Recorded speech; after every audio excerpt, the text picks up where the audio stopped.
s'il y a une entreprise qui me donne beaucoup plus de dividendes, c'est Total. On est deux. Je t'assure, s'il y a une entreprise qui verse beaucoup plus de dividendes, c'est Total. Alors que pour d'autres personnes, le rêve, avant j'avais ce rêve d'aller bosser chez Total. Bosser, oui. Mais aujourd'hui, salut, vous qui bossez chez Total, bossez encore bien. Ouais, nous sommes les dividendes. Voilà, bossez bien parce qu'une fois que vous bossez, j'ai vu c'est en janvier, ils vont détacher les dividendes. Oui. Donc, moi j'attends impatiemment. À partir du 5, je crois, du 6 janvier, ils vont détacher les dividendes. Oui. Donc, vous bossez, faites des heures sup. Comme ça, au moins, nous, on a les dividendes. Je pense que la connaissance coûte cher, essaye l'ignorance. Tu verras que l'ignorance coûte beaucoup plus cher.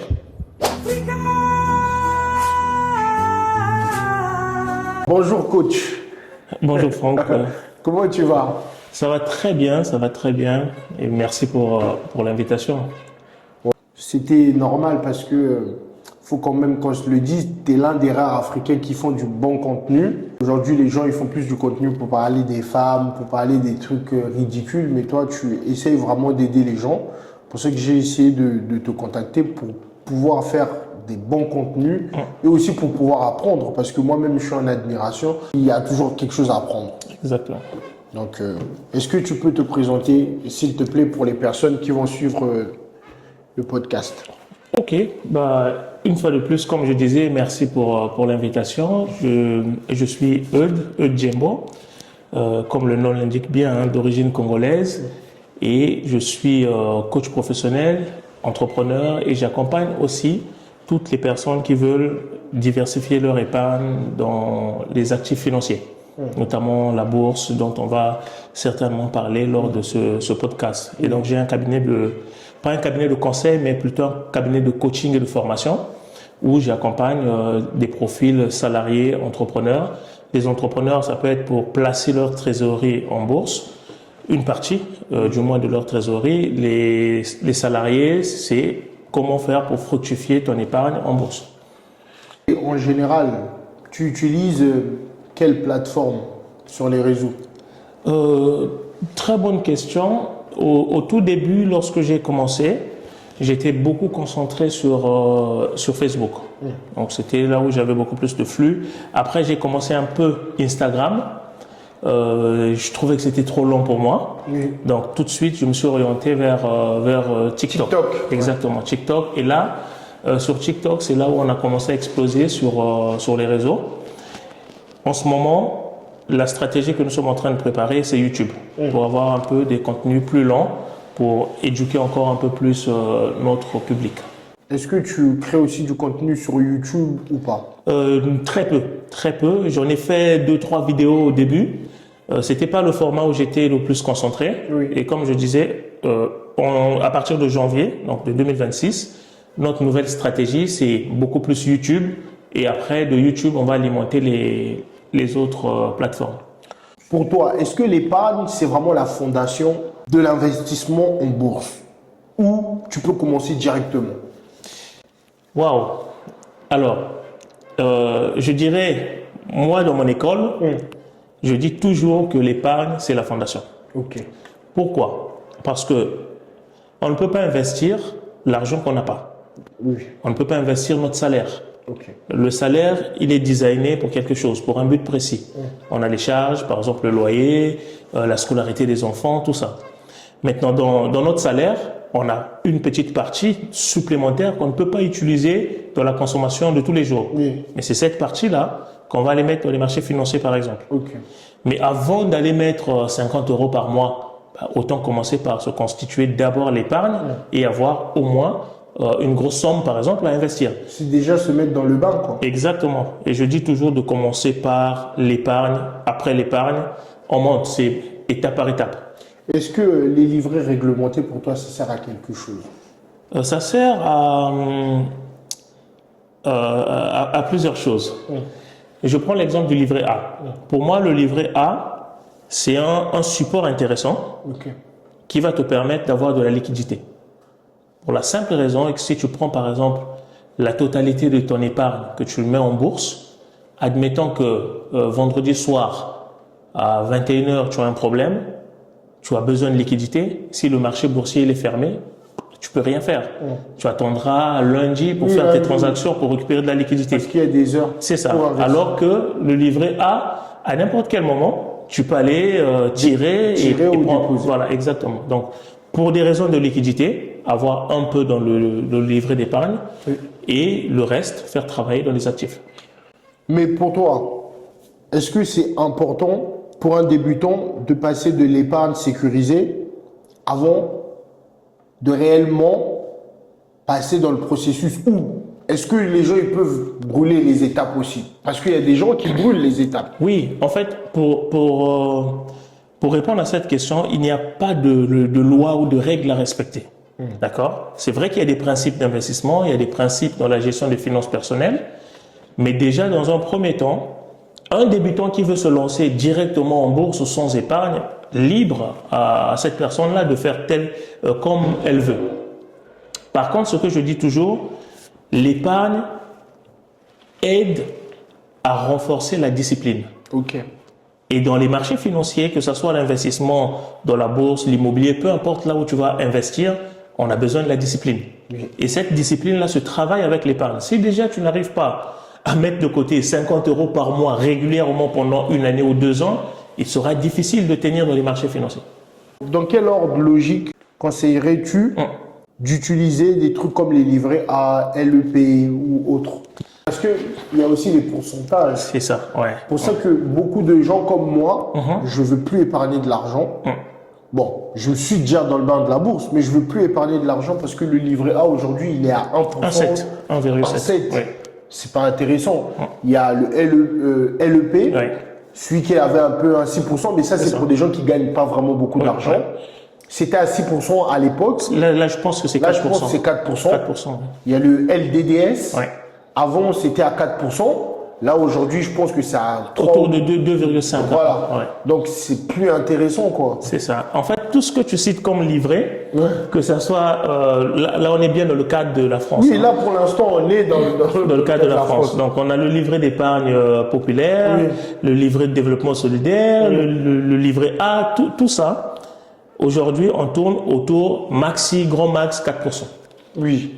Maintenant, on n'arrive même pas. On n'atteint même pas le rendement moyen de la bourse, tu vois. Maintenant, la vraie question à se poser, c'est quel est mon objectif? Et aussi, en fonction de mes ressources. Pour quelqu'un qui n'a pas suffisamment de ressources, bon, le livret, le LEP, c'est intéressant, tu vois. 4%, tu peux déjà placer là-bas. Maintenant, par rapport à tes objectifs, comme je disais, si tu définis bien tes objectifs, si ton objectif, c'est simplement garder ton argent au chaud, tu le places dans un livret A. 1,7%. Je faisais les calculs. Quand tu as 5 000 € dans un livret A à 1,5% pour doubler ton capital, donc pour passer de 5 000 à 10 000 €, il faut 41 ans. C'est vrai.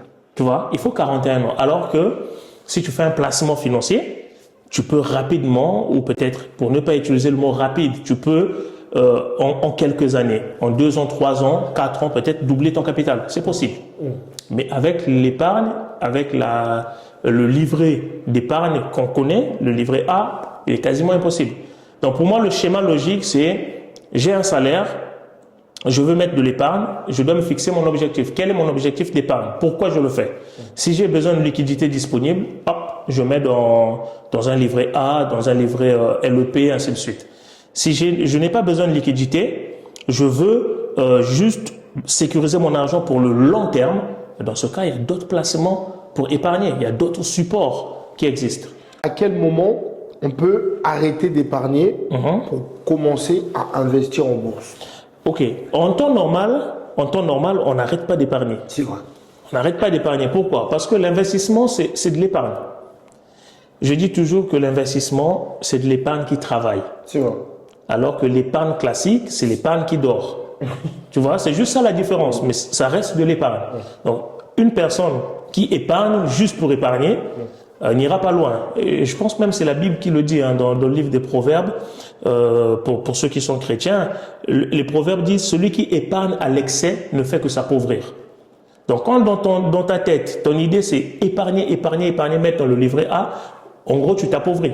Parce qu'il y a l'inflation. Oui, il y a l'inflation. Il y a tout ça, en fait, qu'on ne voit pas. Bah déjà, les comptes épargne, si le maximum c'est 4%, et des fois, l'inflation, elle dépasse 4%. C'est ça. Exactement. Et l'objectif, c'est d'aller chercher des placements qui vont à chaque fois battre l'inflation. Lorsqu'une personne veut investir maintenant dans la bourse, quelle plateforme que ces gens peuvent utiliser aujourd'hui en France? Les plateformes, il y a plusieurs plateformes. Plusieurs plateformes. Pour ceux qui me suivent un peu, je dis toujours, avant d'aller en bourse, pose-toi 3 questions. 3 questions. Si tu arrives à répondre ces 3 questions, tu peux te lancer en bourse. La première question, c'est pourquoi je vais en bourse? Quel est mon objectif? Est-ce que j'y vais parce que j'ai entendu parler de la bourse? Est-ce que je crois que c'est un casino? Je vais gagner vite de l'argent, tu vois?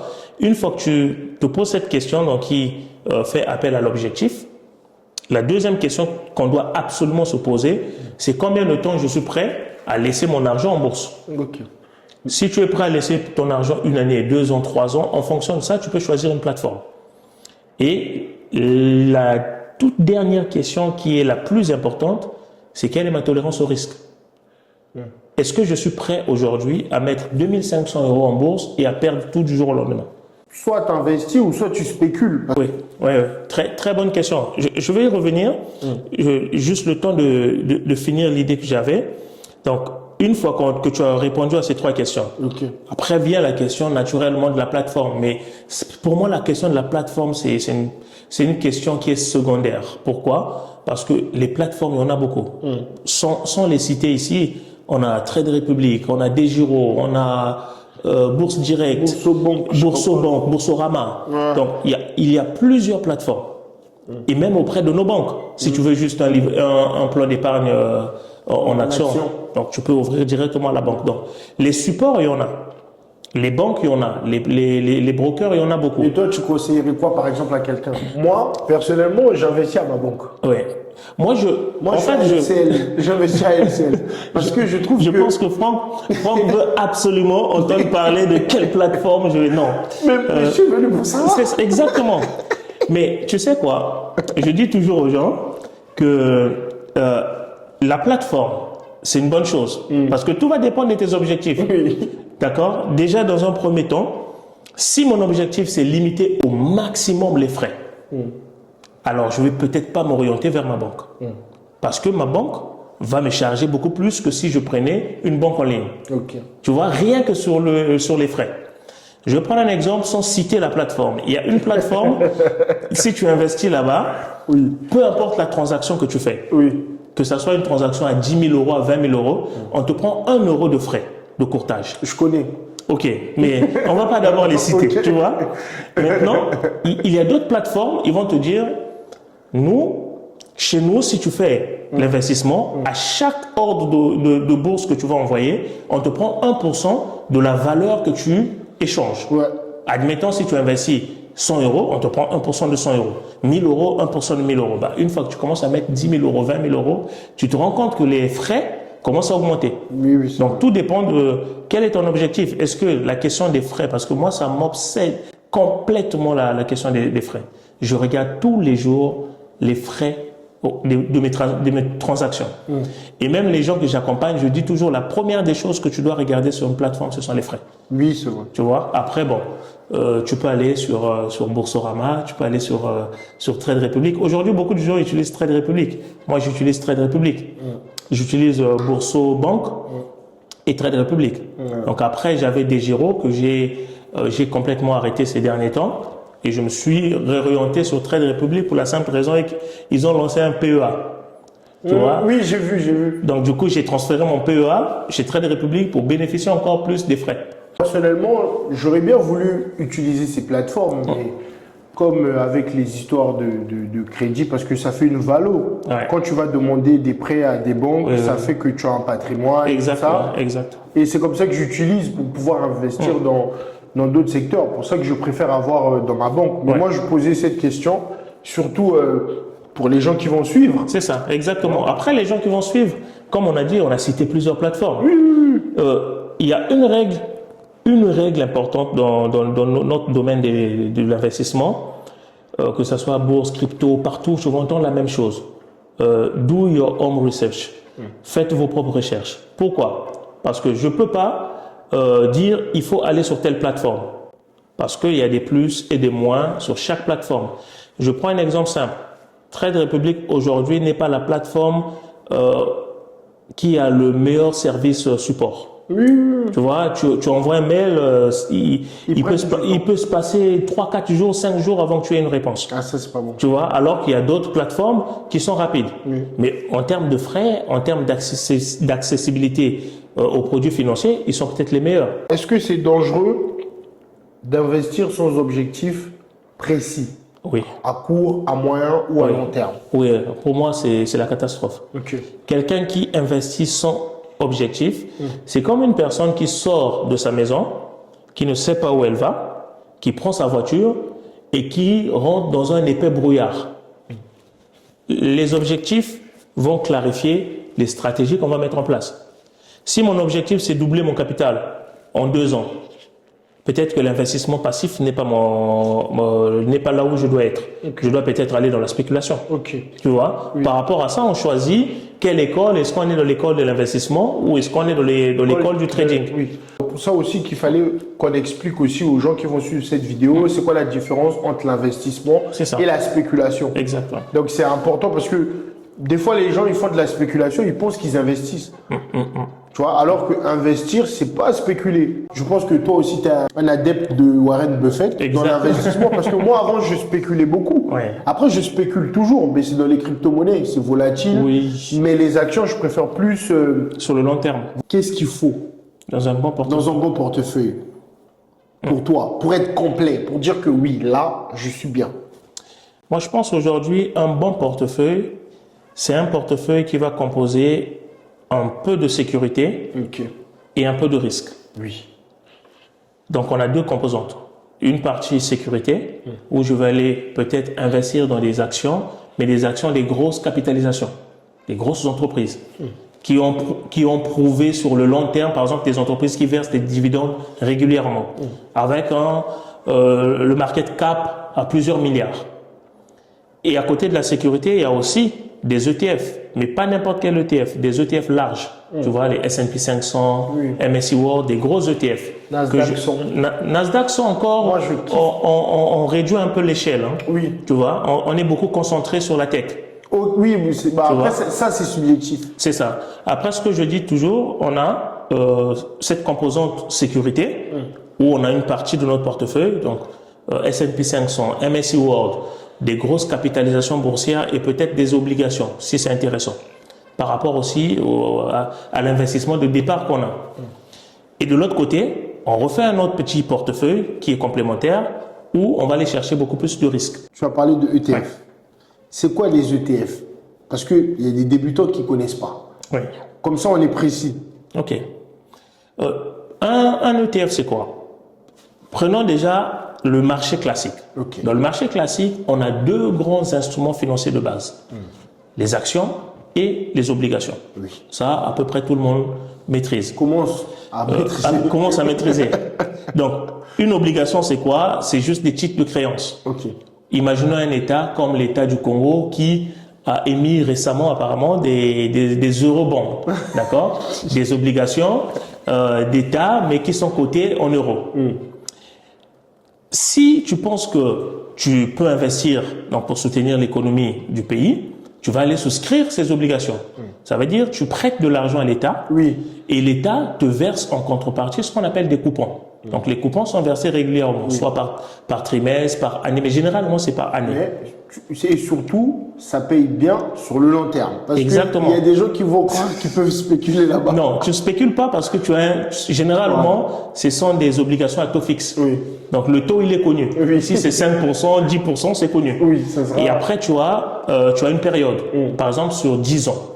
Donc pendant 10 ans, on va te verser 8% ou 5% de rendement et au bout de l'échéance, on te restitue ton capital. Ça, c'est l'obligation. De l'autre côté, on a les actions. Les actions, c'est une part d'une entreprise que tu vas acheter.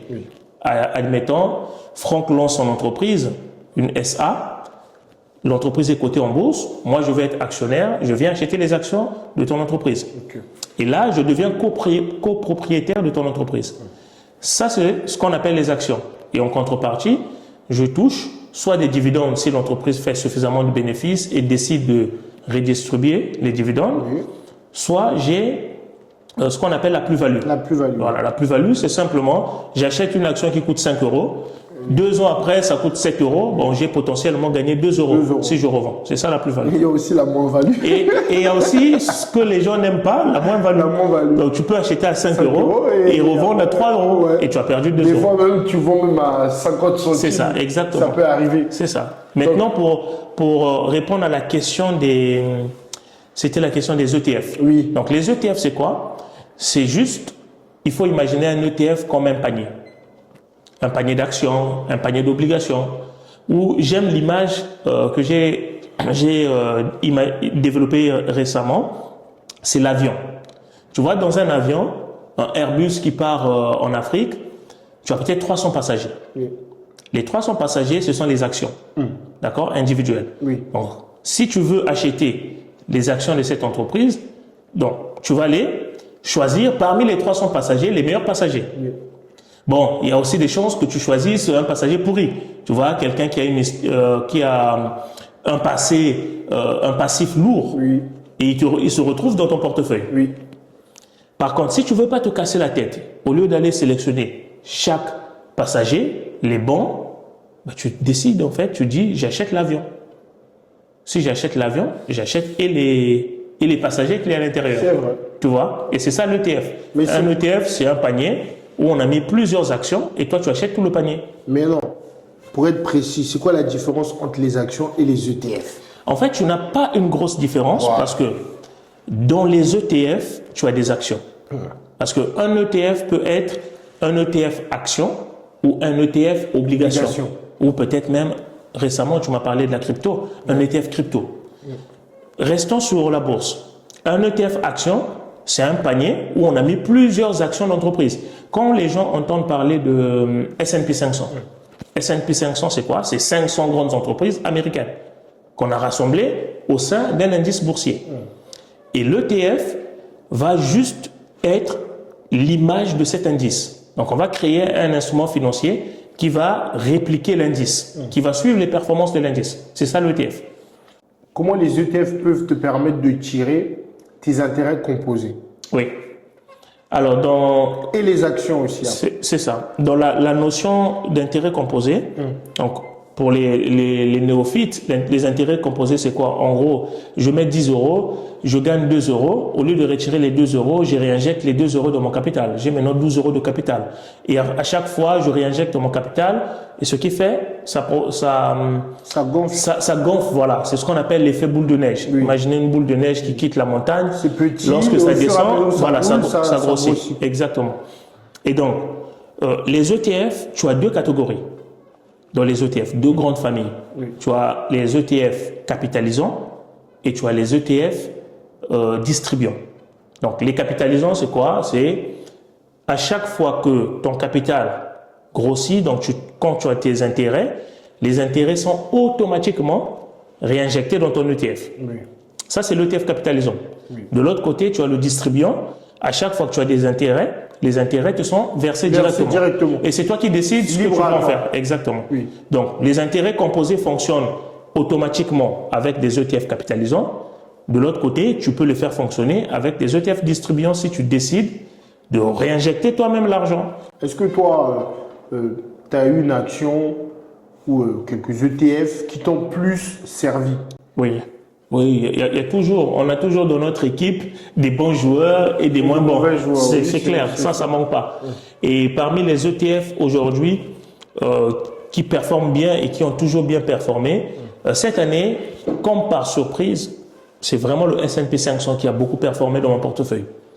Après, j'ai des ETF Nasdaq aussi, et j'ai même des ETF pays émergents qui aussi performent bien. Pays émergents comme l'Inde, la Chine, tu vois, il y a un regroupement de plusieurs pays, des ETF émergents. Et là-bas, on a un peu plus de croissance également.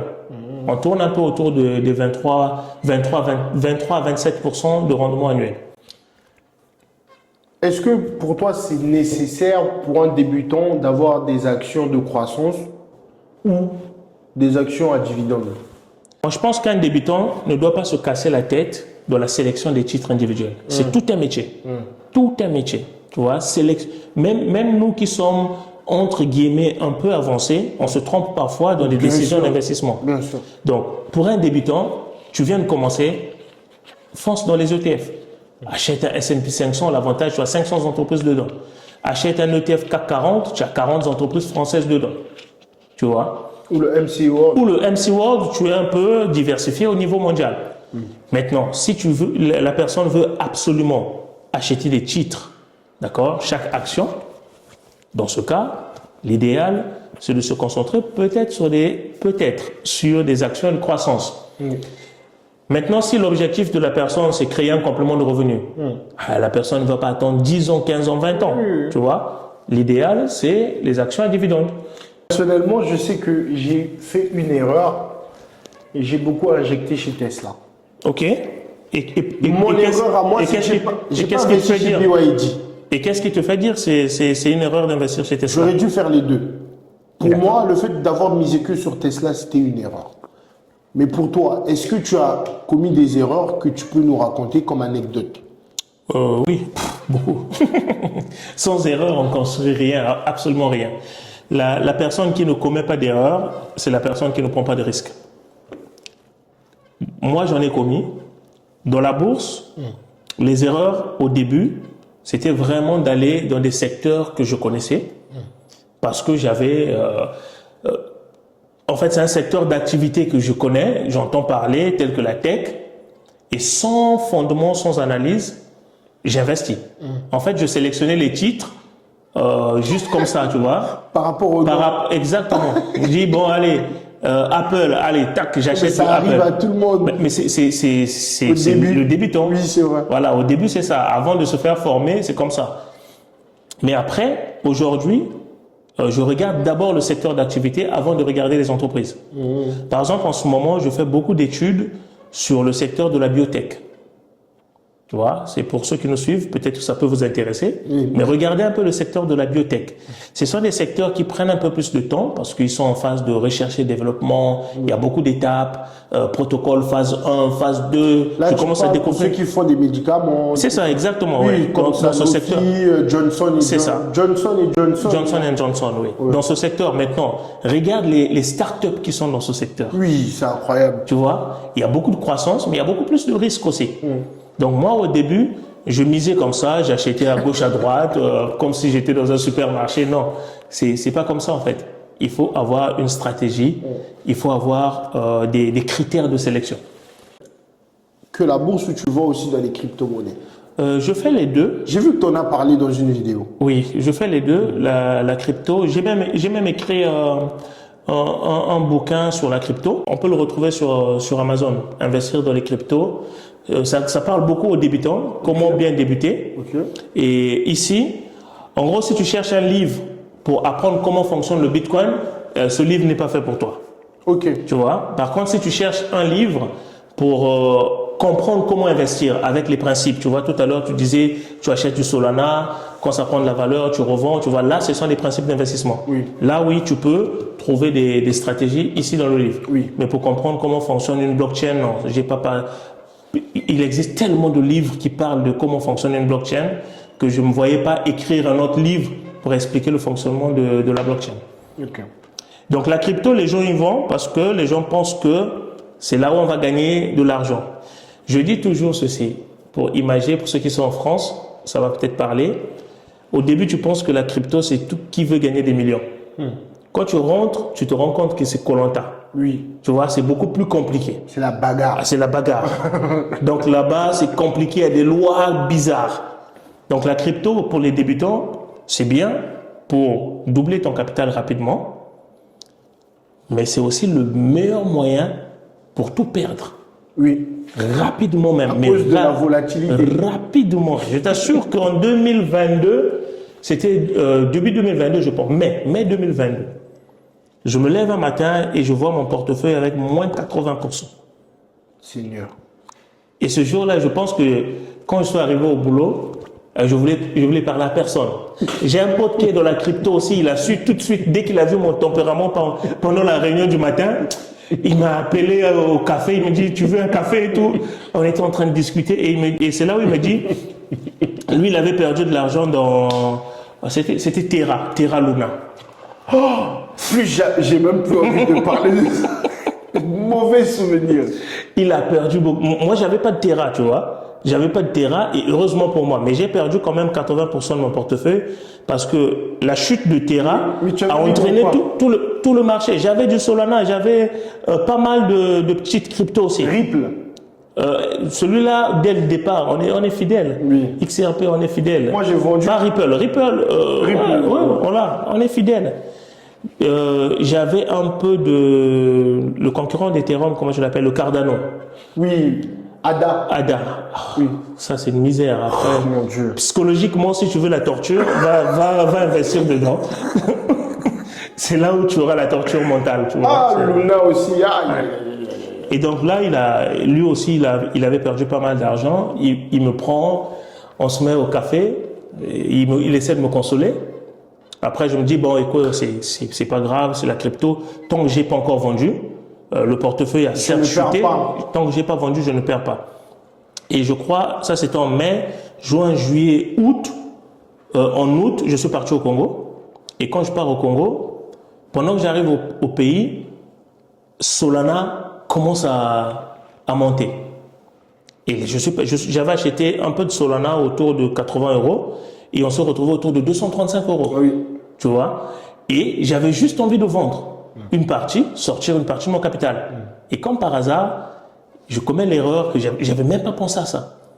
Je me connecte sur la plateforme. Et tu peux pas. Et je peux pas. Quand tu es au Congo, tu peux pas. Oui, on m'a géolocalisé. Oui. Et du coup, ils ont restreint les accès sur la plateforme. Oui.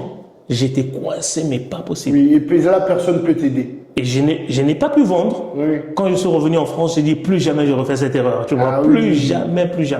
Donc la crypto, on peut faire tout un podcast pour raconter les anecdotes. Moi, j'ai eu la chance. Moi j'ai acheté le Solana à 18 balles. Je l'ai pris après à 18 balles, autour de 16 balles. Ouais. Moi, j'ai pris à 18 balles. J'en ai appris encore après à 20, mais j'ai vendu à plus de 200 €. Donc, ça va, tu as fait pas mal de plus. Moi, franchement, mes meilleurs souvenirs dans l'investissement en action, c'est Tesla. Ouais. En crypto-monnaie, c'est Solana. Moi, c'est Solana, Ethereum, Avax. Oui, Avax aussi, ils ont un très bon projet. Et l'autre, Solana, Ethereum, Avax et Bitcoin, où j'ai eu beaucoup de gains. Bitcoin, au début, j'ai acheté à 64. Tu vois, au début, on était à 64 000. Après, ça a chuté à 40 et quelques. J'ai injecté encore un peu. Oui. Et d'un coup, on est tombé très bas. On a touché les 16 000. Oui, 16 000. Et c'est là où j'ai rechargé.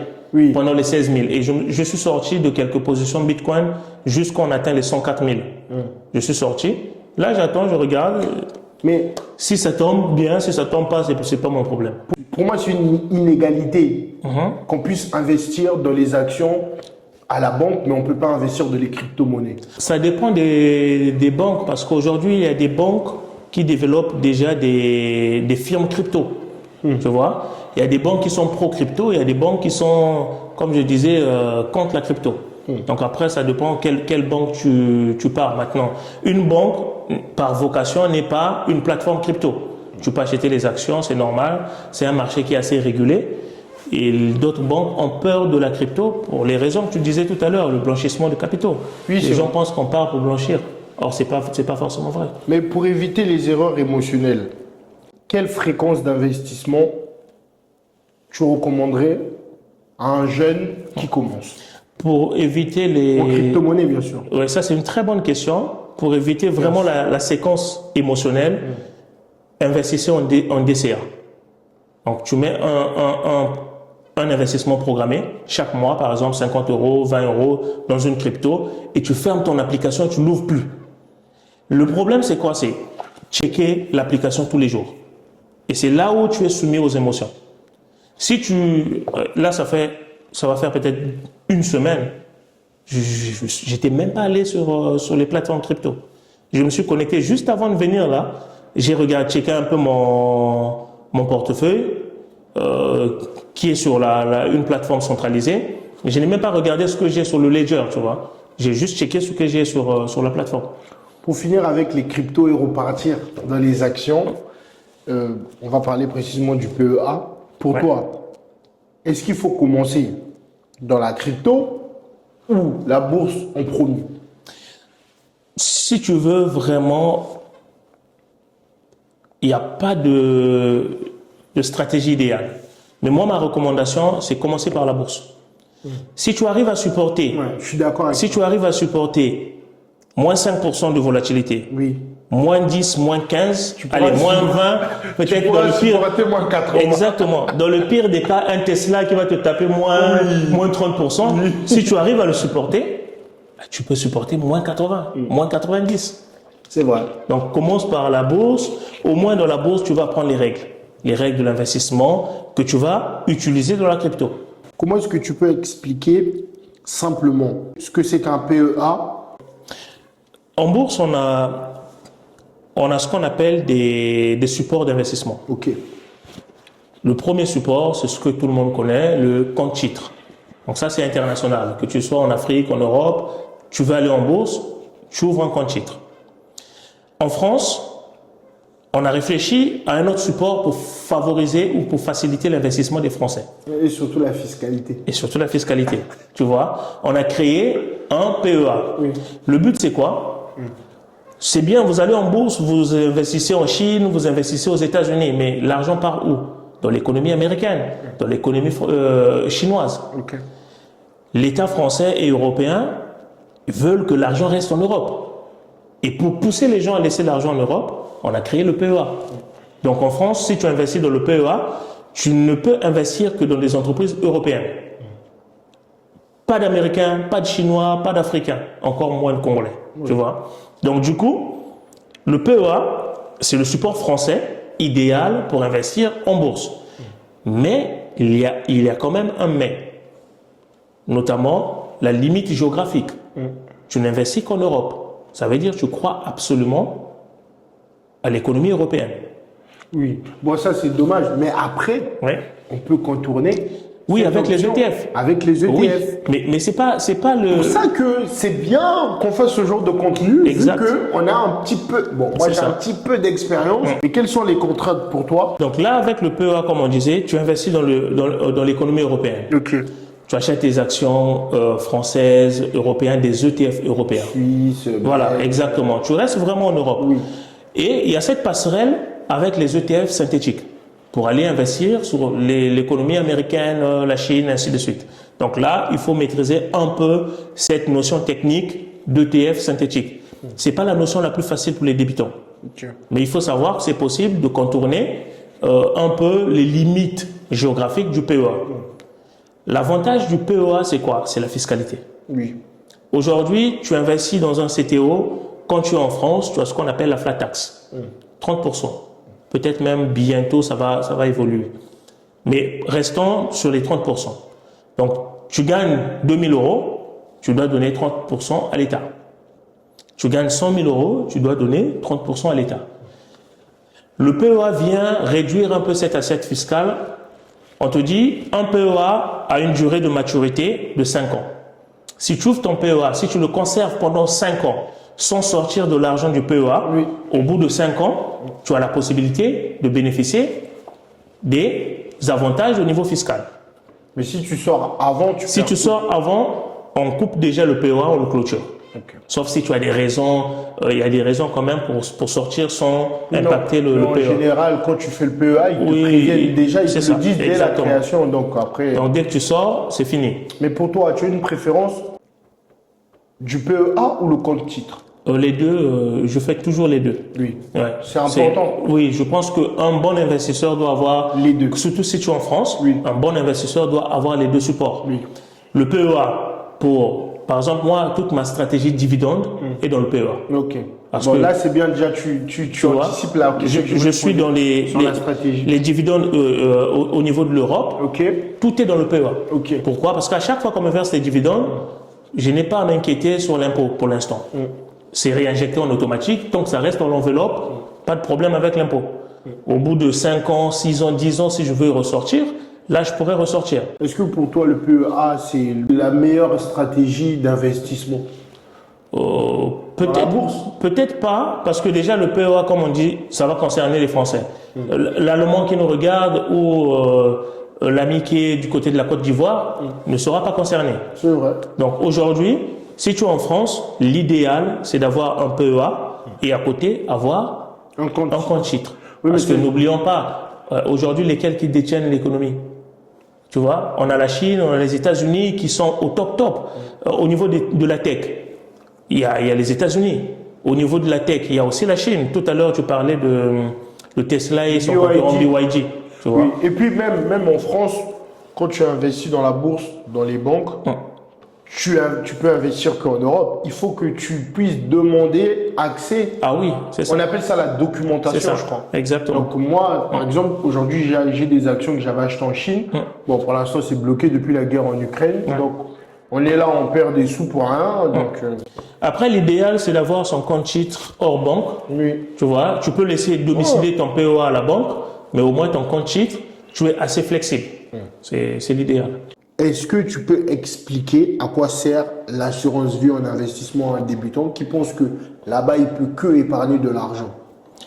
Oui, l'assurance vie déjà, c'est un sujet très complexe, mais très vaste. On va essayer de simplifier, parce qu'on n'est pas non plus, on n'est pas les experts de l'assurance vie. Il y a des gens qui ont. Non, nous on veut juste parler par rapport à notre domaine qui est la bourse. C'est ça. Alors l'assurance vie a l'avantage déjà en termes de transmission de patrimoine.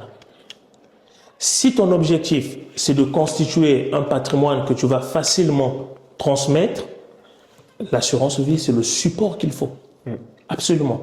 Maintenant, l'erreur de quasiment 80% des gens, c'est on part à la banque, on dit j'ai envie de mettre mon argent dans l'assurance vie. Ah oui, tu veux mettre dans l'assurance vie, la conseillère ou le conseiller, tac, on trouve l'assurance vie, tu vas placer tant chaque mois.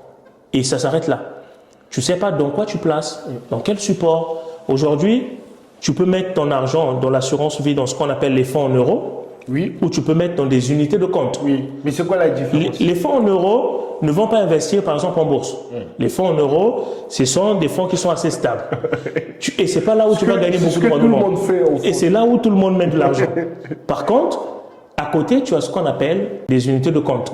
Et les unités de compte peuvent aller investir dans la bourse, dans d'autres secteurs pour aller chercher beaucoup plus de croissance.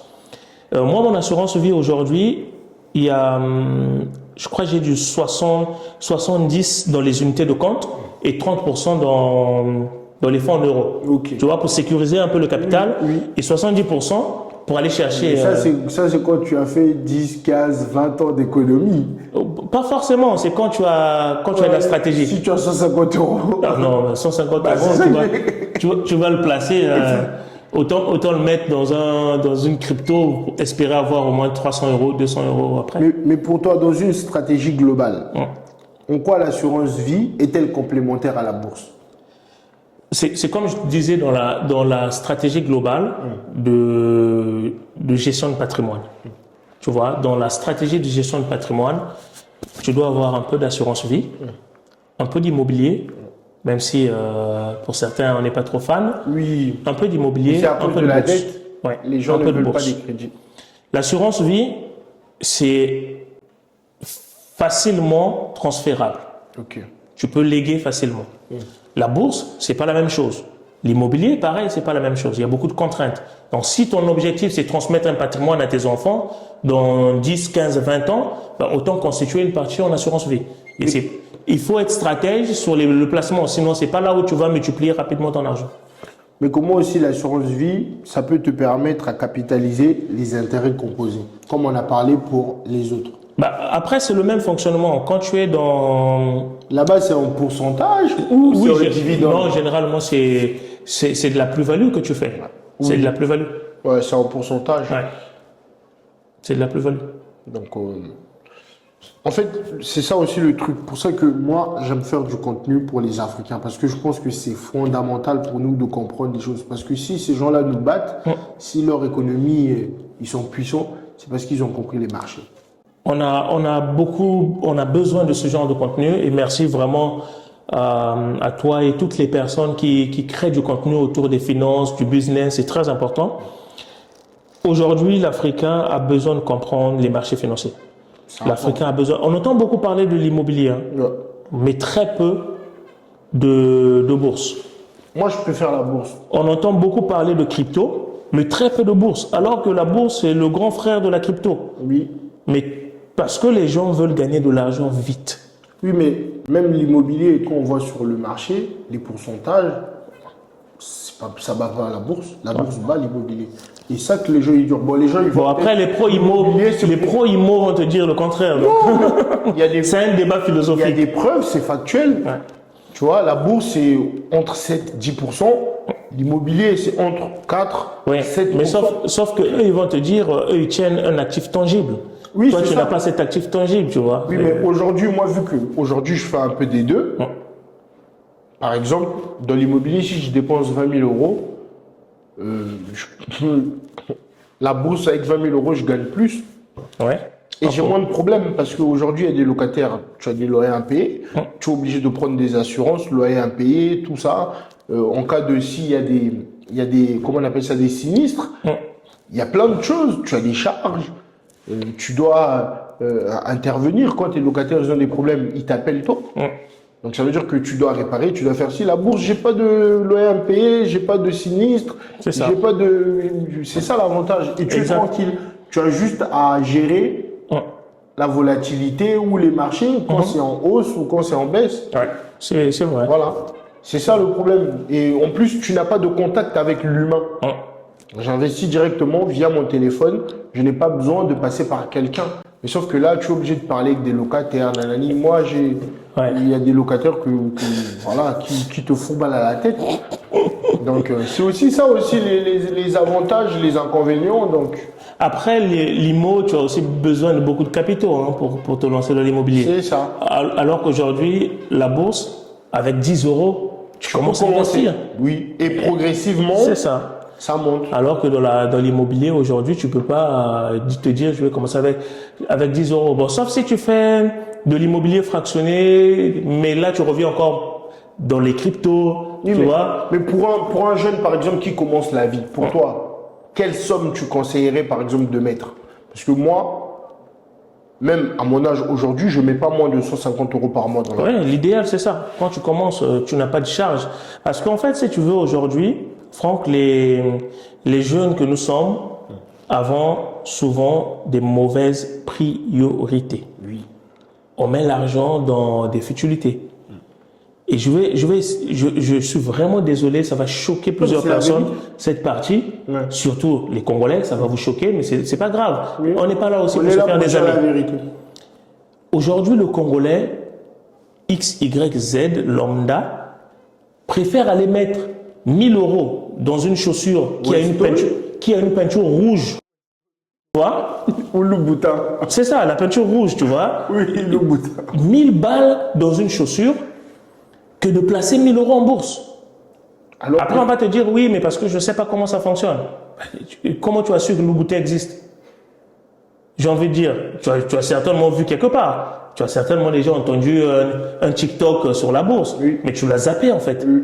Parce que ta priorité est dans les chaussures, dans les costumes. Bah, il faut bien s'habiller, c'est normal. On est parmi les peuples les mieux sapés d'Afrique.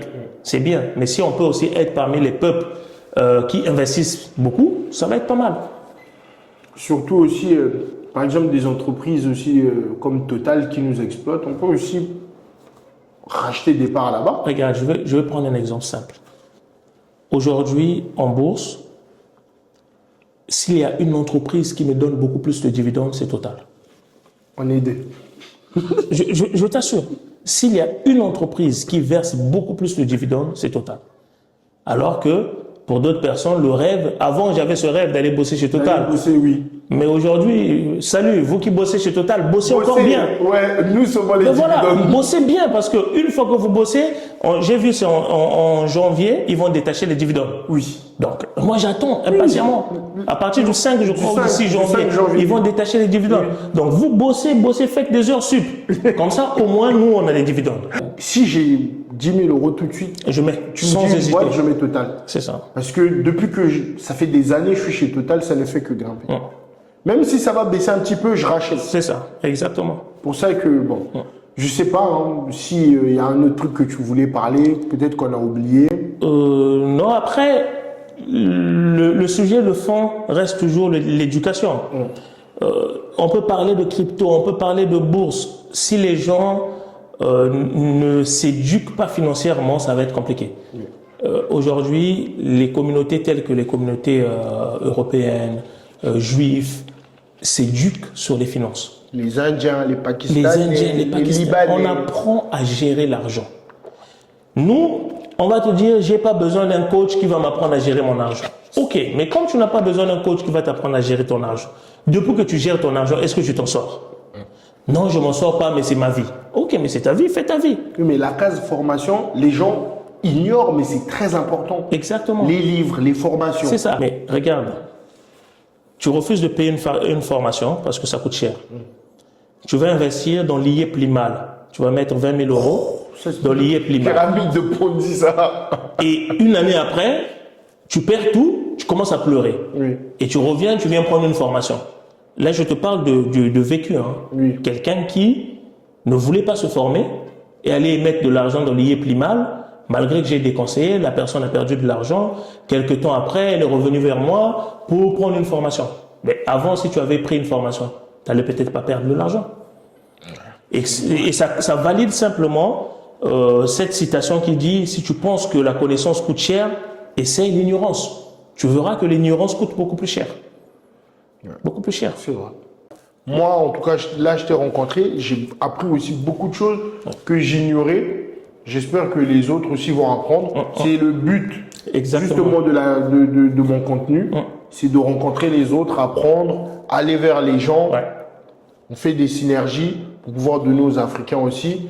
Donc moi, en tout cas, si tu as un mot de la fin, en tout cas, merci beaucoup d'avoir accepté l'invitation. Merci. Un mot de la fin, vraiment merci pour l'invitation. Partager, c'est la meilleure façon d'apprendre. Je pense qu'en échangeant, j'ai aussi appris des choses. Il y a des questions auxquelles je me posais peut-être pas. Oui. En partant là, je me suis dit, tiens, il y a tel truc, il y a tel truc. Je vais rajouter. Voilà, exactement. Dans mes vidéos, je peux aborder telle thématique. Après, le sujet sur la crypto, on pourra revenir faire un live ou un podcast spécial crypto. Un live. Franchement, je suis partant.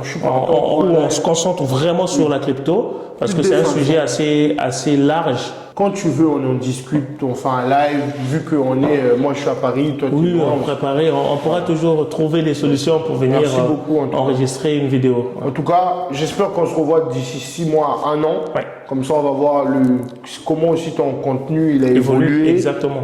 Et voilà, c'est ça le but.